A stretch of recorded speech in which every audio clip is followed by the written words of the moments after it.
छोटी बहन बात दो जालिम की मिटावो नहीं। ऐ लड़की, बापू ये मेरा भाई है और मैं अपने भाई को अपनी आंखों के सामने मरता हुआ नहीं देख सकती। बापू किया हुआ वादा मुकर गई। क्या कहा था लेकिन आज भूल गई। अफसोस है जो भाई इतना बड़ा जुल्म किया और उसी की जान बचा रही है। जीते बहना को बेचा रंडी के घर, वही बहना तुझे बचाना चाहे। तुम सबों ने मिल जुल्म से पर किया, कितनी जिल्लत मुसीबत है तन पर सही।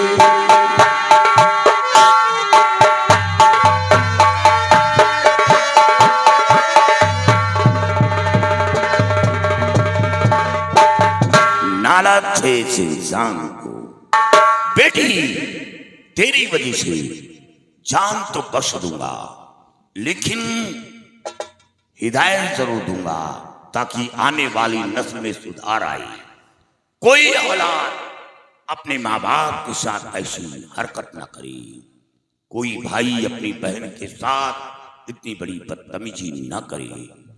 साथियों, हंटर लाओ। ये समझावन राम है। जब इंसान गुमराह हो जाता है तो इसे इस्तेमाल किया जाता है। अरे अब बात करो, लक्ष्मी कहां जाएंगी?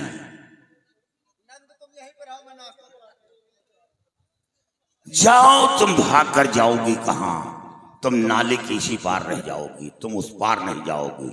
तुम्हारी दुर्दशा नाले की इसी पार हो जाएगी।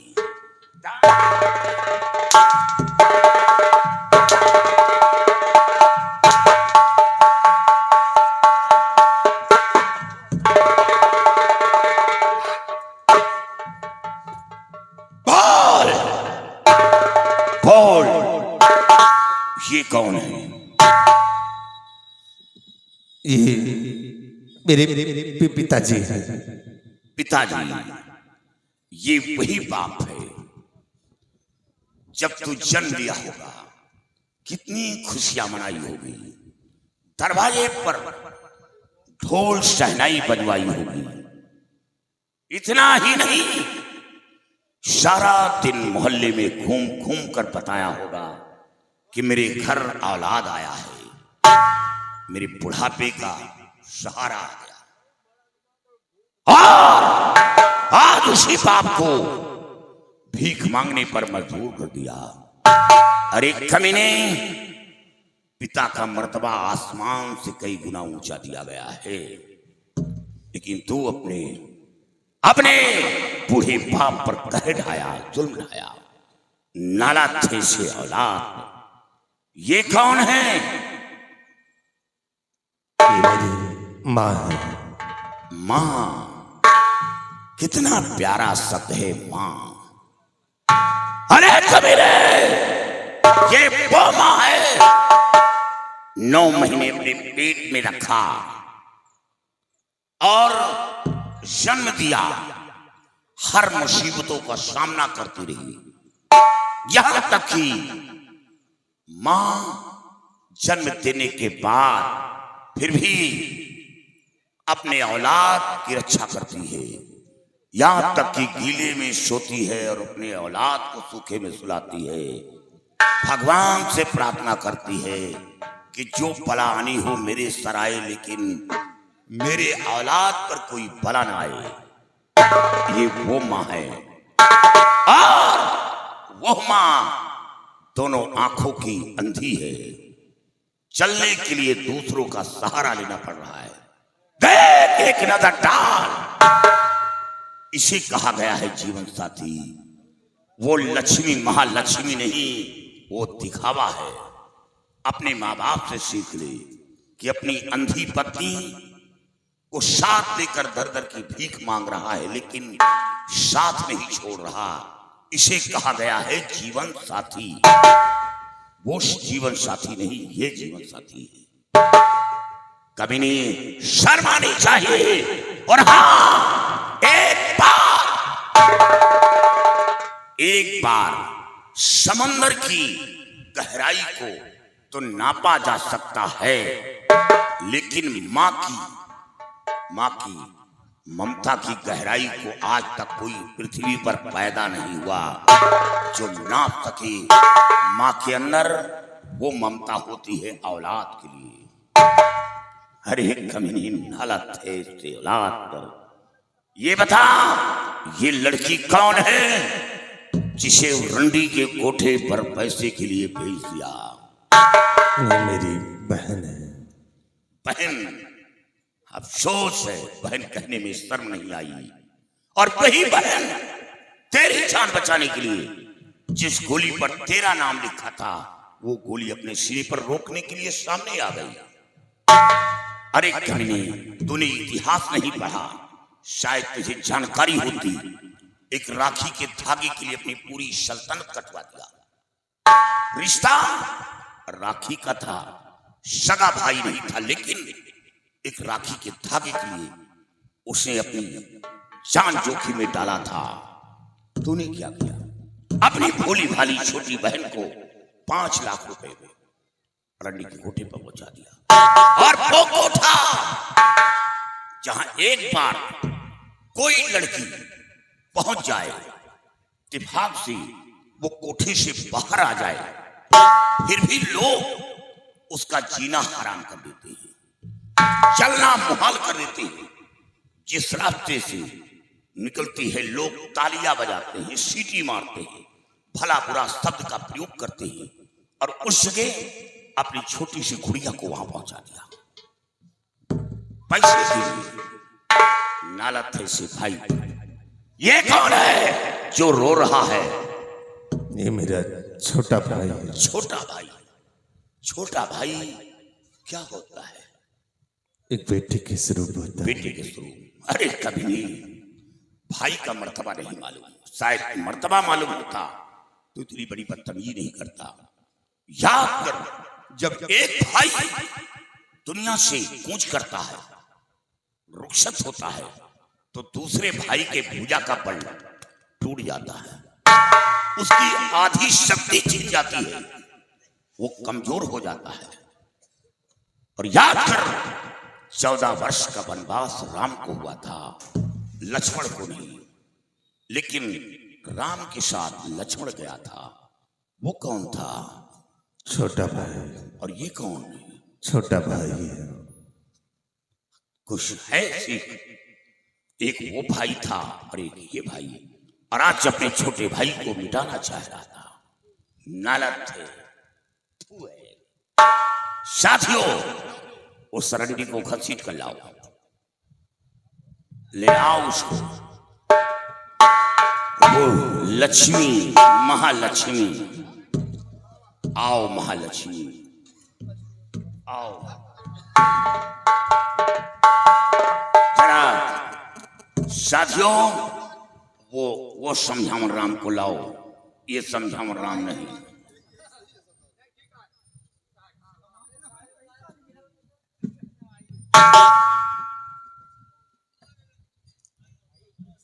तो इससे का होई? तुम खेत न पियो का मन के हिसाब। इससे का हुई? इससे वही हुई जो 9 महीने के लिए फुर्सत हो जाओगी।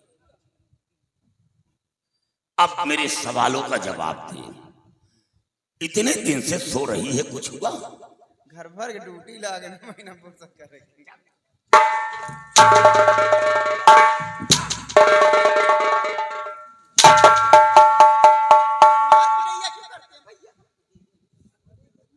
तभी तो तुम अपने सही स्टेटा पे आओगे। जब मारूंगा नहीं तो सही स्टेटा पे आओगे नहीं, बहकी बहकी फिरोगी। अब बोलो,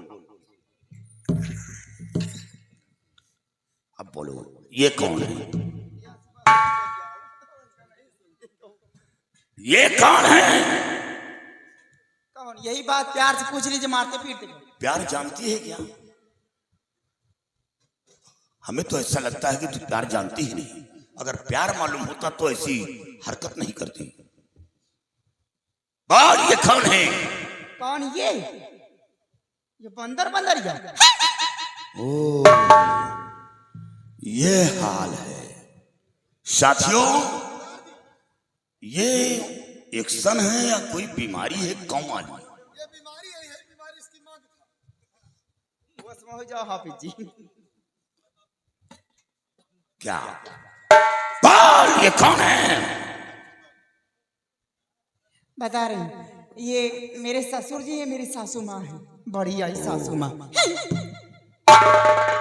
सासू माँ? बोल कि सासू माँ क्यों कहा गया है? सासू क्यों नहीं कहती? माँ का शब्द कहां से जुड़ा? माँ का शब्द, जब कोई लड़की मायके से ससुराल पहुंचती है तो एक माँ बाप को छोड़ती है तो दूसरे माँ बाप को पाती है और बड़े गर्व से साथ कहती है कि मेरी सासू नहीं, मेरी सासू माँ है। और तूने क्या किया? भोले भाले परिवार को एक मोतियों की तरह बिखेर कर रख दिया। अरे तू वो नारी है कि अगर चाहती तो एक डोर में सबको बांध कर रखती। और ये लड़की क्या होती है शायद तुझे नहीं मालूम।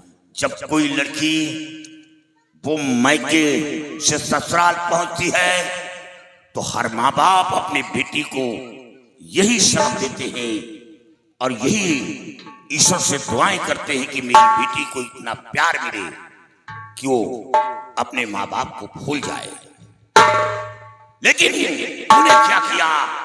अपने ससुराल में कदम रखते ही छिन्न भिन्न कर दिया। जुल्म पर जुल्म, कहर पर कहर, सब कुछ बिखेर कर दिया। देख ये अंधी है। चलने के लिए दूसरों का सहारा लेना पड़ रहा है।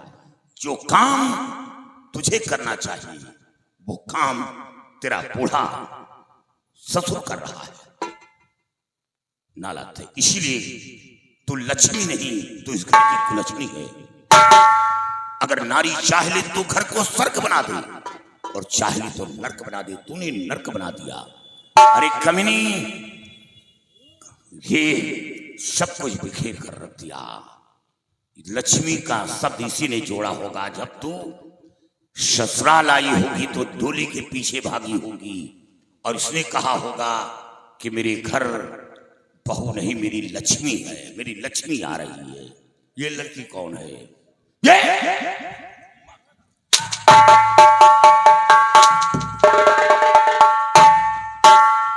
ये मेरी ननंद है। ननंद का मर्तबा तो बहुत बड़ा है, बहुत बड़ा मर्तबा है। जब कोई लड़की मायके से ससुराल पहुंचती है तो सबसे पहले ननंद का सहारा लेती है। यहां तक कि आगे आगे ननंद चलती है तो पीछे भाभी चलती है। और इतना ही नहीं, जब भाभी के ऊपर कोई कष्ट आता है तो सबसे पहले ननंद दाखिला देती है। यहां तक कि अपने पति को ठुकरा देती है, अपने औलाद को ठुकरा देती है और नंगे पैरों अपने माँ बाप के घर को रवाना हो जाती है। क्योंकि अपने माँ बाप अपने भाई की एक बात बर्दाश्त नहीं कर सकते। कोई भी लड़की हो वो अपने माँ बाप अपने भाई की एक बात बर्दाश्त नहीं करती, सबसे लड़ती झगड़ती रहती है, लेकिन अपने माँ बाप अपने भाई का साथ नहीं छोड़ती। और उस लड़की को रंडियों के कोठे पर पहुंचा दिया 5 लाख रुपए में। नाला थे, नाला थे, दुनिया तुझ पर थूके के। ये लड़का कौन है? जी मेरा देवर है। देवर का मर्तबा तो बहुत बड़ा है। गीतों में दिया गया है, कहानियों में दिया गया है कि देवर है तो भाभी और भाभी है तो देवर है। जरा एक नजर डाल, और देवर क्या होता है? बेटे के समान होता। बेटे के स्वरूप होता है। अच्छा ये बता, बेटे का शब्द कहां से जुड़ा? शायद तुझे नहीं मालूम। कमीनी, देवर कहता है कि मेरी भाभी नहीं, मेरी भाभी मां है। भाभी कहती है ये मेरा देवर नहीं, मेरा औलाद है। कमीनी, मां तो केवल देवर का जन्म देती है, लेकिन परवरिश बड़ी भाभी करती है। नहलाना, धुलाना, सुलाना, अच्छी तालीम देना, ये बड़ी भाभी का काम होता है। इसीलिए उसे मां का मर्तबा दिया गया है कि मेरी भाभी नहीं, मेरी भाभी मां है। और देवर कहता है, और भाभी कहती है मेरा देवर नहीं, मेरा औलाद है। काली भैया, मुझसे बहुत बड़ी गलती हो गई। आज जो कुछ हुआ है, एक नौकर के बहकाने से ऐसा हुआ है। एक नौकर के कहने पे आकर के अपने माता पिता के ऊपर जुल्म उठाई हूं मैं। बेटे जैसे देवर, बेटी जैसी ननद के ऊपर जुल्म उठाई हूं। इन लोगों से माफी के काबिल तो मैं नहीं हूं। हो सके तो मेरी गलती को माफ कर दीजिए। चल कमीनी, आज माफी मांग रही है, मेरे परिवार को बिखेर के रख दिया उस कुत्ते के कहने पर आकर।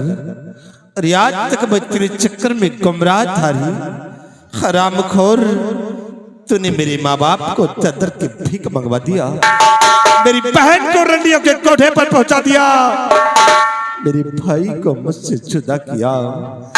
तू औरत नहीं नागिन है रे, और ऐसी नागिन का फन कुचल देना ही बेहतर है। अगर तू जैसी नारी इस पृथ्वी पे रहेंगी तो न जाने कितने घर तबाह हो जाएंगे। हराम,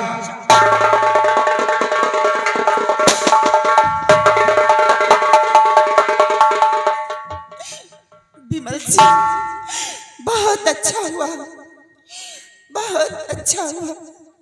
मुझे तो बहुत कम सजा मिली है। अगर इसमें बढ़कर कोई सजा मिली होती तो मुझ जैसी औरतों के लिए कम है।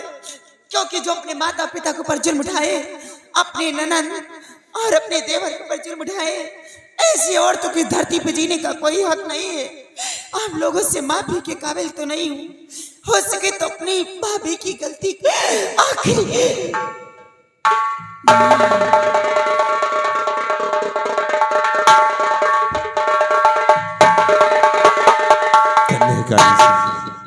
आज आप इस काले लिबास में आकर वो जैसे बिगड़े हुए इंसान को आपने नसीहत दिया, मैं आपका सदा आभारी हूँ। काली सिंह, आज मैं अपने गुनाहों की क्षमा आपसे मांग रहा हूँ कि मेरी गलती को माफ कर दो। अरे कभी अपने गुनाहों की माफी मुझसे मांग रहा है? मैं कौन होता हूं तुझे माफ करने वाला? मेरे साथ गुनाह क्या किया? अरे गुनाह किया अपने माँ बाप के साथ, अपनी बहन के साथ, अपने भाई के साथ। मेरे साथ क्या गुनाह? यही शब्द अपने माँ बाप से बोल। अपने गुनाहों की माफी अपने माँ बाप से मांग। मैं कौन होता हूं तुझे माफ करने वाला? काले सिंह, अब ठीक कहते हैं, लेकिन कैसे लोगों से माफी मांगो जिन्हें घर भला बुरा कहा हो, घर से बेघर किया हो, तो आज कैसे लोगों से माफी मांगो? बाबूजी, माँ, भैया, बहन, देख माँ का दिल देख, ये होता है। माँ की ममता उमड़ पड़ी। लेकिन आखिरी बार मैं आप लोगों से अपने गुनाहों की क्षमा मांगता हूँ कि बाबूजी, हो सके तो मेरी गलती को माफ कर दो। बाबूजी, बहुत अच्छा किया बाबूजी कि मुझ जैसे निकम्मे औलाद को ऐसी सजा मिलना चाहिए कि कोई भी औलाद अपने माँ बाप के साथ ऐसा सलूक ना कर सके। उसे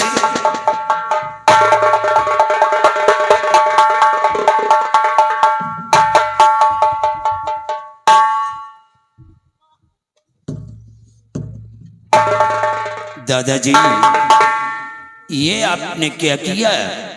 अपने बेटे को जान से खत्म कर दिया। बिल्कुल सही कह रहे हैं आप। बहुत गलत किया मैंने, बहुत गलत किया जो आज मैंने अपने बेटे को मार दिया। अगर यही बंदूक बहुत पहले उठा लिया होता तो शायद ये दिन मेरे को देखने को नहीं मिलता। कम से कम हमारी बिटिया की इज्जत तो बच जाती। हमारी बिटिया रंडियों के कोठे पर तो नहीं पहुंचती, कम से कम दर बदर की ठोकरी में नहीं खाता, भीख तो नहीं मांगता।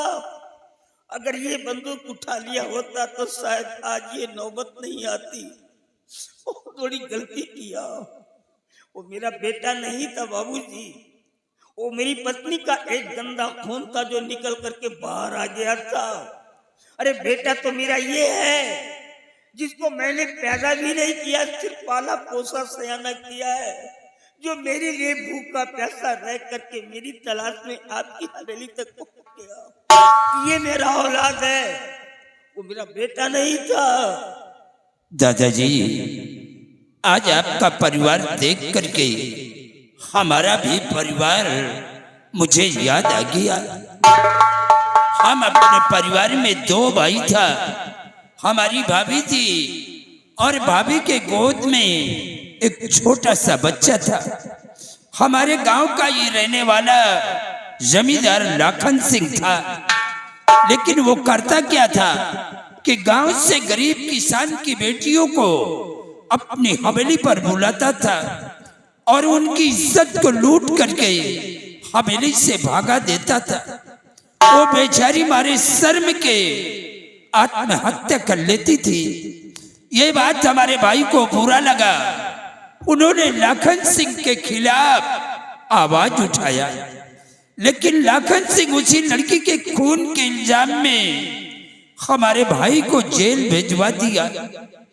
कुछ दिनों के बाद जब हमारा भाई जेल से वापस अपने गांव आया तो गांव में लोग तरह तरह की बातें करने लगे। उन लोगों की बातों को बर्दाश्त नहीं कर सका, अपने बीवी बच्चे को साथ लेकर के अपना गांव छोड़ दिया। भाई के जाने के बाद हमने उन लोगों की बहुत तलाश किया, लेकिन आज तक उन लोगों का कोई पता नहीं चला कि वो लोग संसार में जिंदा हैं या कि हमेशा हमेशा के लिए खत्म हो गए। आपके भाई का नाम क्या था? काली सिंह। हमारे भाई का नाम रणधीर सिंह था। क्या रणधीर सिंह? हाँ। इसका मतलब कि मेरा पिछला परिवार मिल गया। क्या? चाचा जी, मैं कोई और नहीं बल्कि रणधीर सिंह का बेटा काली सिंह। इसका मतलब कि अभी हमारा भतीजा वो जिंदा है? मरने से पहले माँ ने सब कुछ बता दिया। बेटा, एक बार हमारे सीने से लग जाओ।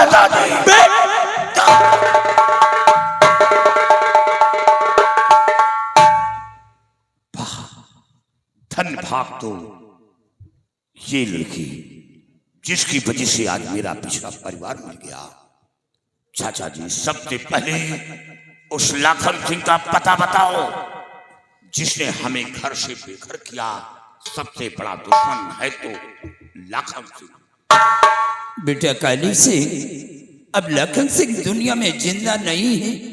एक दिन अचानक उसका एक्सीडेंट हो गया और वो भगवान को प्यारा हो गया। अच्छा हुआ। बेटी। कौन बेटी? हाँ बेटे, ये हमारी इकलौती बेटी है। मेरी बहन। चाहे तुम्हारे बड़े भाई हैं, अपने भैया के गले से मिलो। ईश्वर ने हमें एक छोटी सी गुड़िया दे दिया है।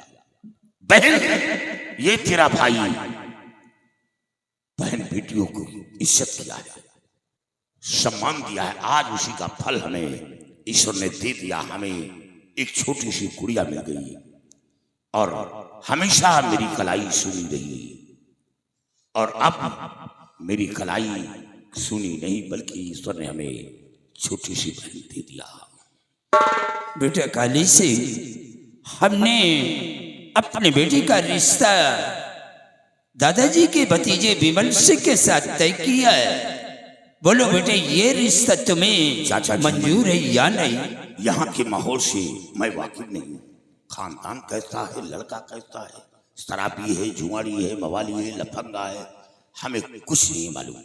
आप जो भी करेंगे बहन के हक में वो सोच समझ कर करेंगे, क्योंकि मैं यहाँ से वाकिफ नहीं हूँ। हाँ बेटे, हमेशा जंगलों की खाक खाना है। आओ बेटे विमल, हमारे पास आओ।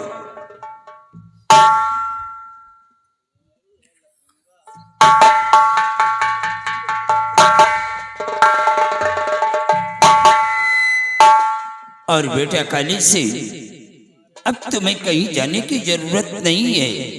ये काली वर्दी उतार कर फेंक दो और चलकर हवेली पर हमारे पास रहो।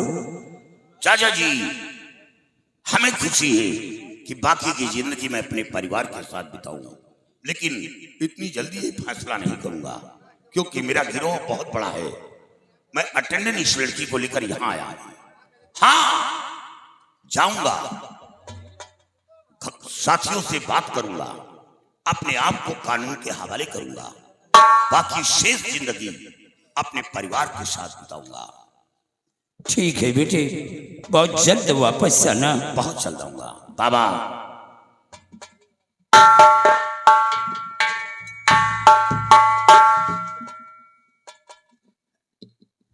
बेटे काली, बाबा, वाकई में आज तुम्हारा बिछड़ा हुआ परिवार तुम्हें वापस मिल गया। हाँ बाबा। मेरे को अजहद खुशी है, लेकिन मेरा तो सब कुछ चला गया बेटा। मेरे नालायक बेटे ने हमारी मासूम बेटिया को रंडियों के कोठे पे भेज करके वो दाग लगा दिया जो कभी जीवन में छूटने वाला नहीं। तुम जानती हो ये दुनिया जालिम है। क्या हमारी बेटी को कोई अपनाएगा? जिसके घर में जवान बेटी बैठी रहती है उसके माता पिता के दिल से पूछो क्या बीतती है। अरे बाबा। हम तो ऐसे ही मर जाएंगे। बाबा, दाग लगाने से वाली से बढ़कर दाग मिटाने वाला होता है। ईश्वर ने सही वक्त पर हमें पहुंचा दिया। उस बल्कि इस लड़की के एवज में हमें दो दो खून करना पड़ा। चमेली रंडी और चमेली रंडी की एक वो नौकरानी थी जो बहुत भीतर थी, उसका भी मर्डर हमें करना पड़ा इसी लड़की के एवज में। आपकी बेटी बिल्कुल निदाग है, शक के दायरे में नहीं। आप जहां चाहें, जहां जी चाहे शादी करें। और बाबा, हमें इजाजत दो, क्योंकि अभी भी पता चला है कि मेरा एक साथी यहां से जा रहा था, रास्ते में उसका एक्सीडेंट और सुना है कि वो पतीली बाज रहा।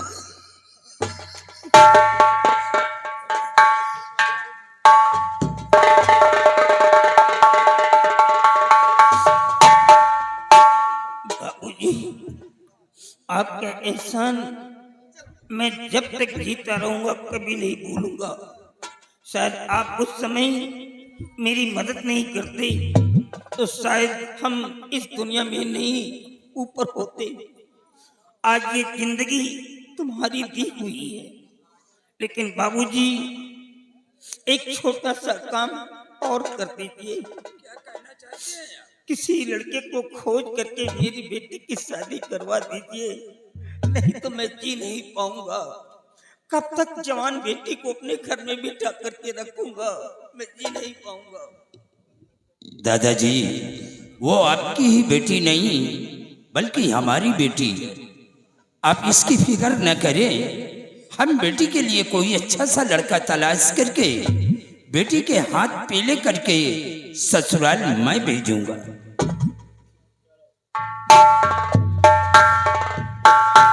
हाँ, अरे जुग जुग जिया तू ललनावा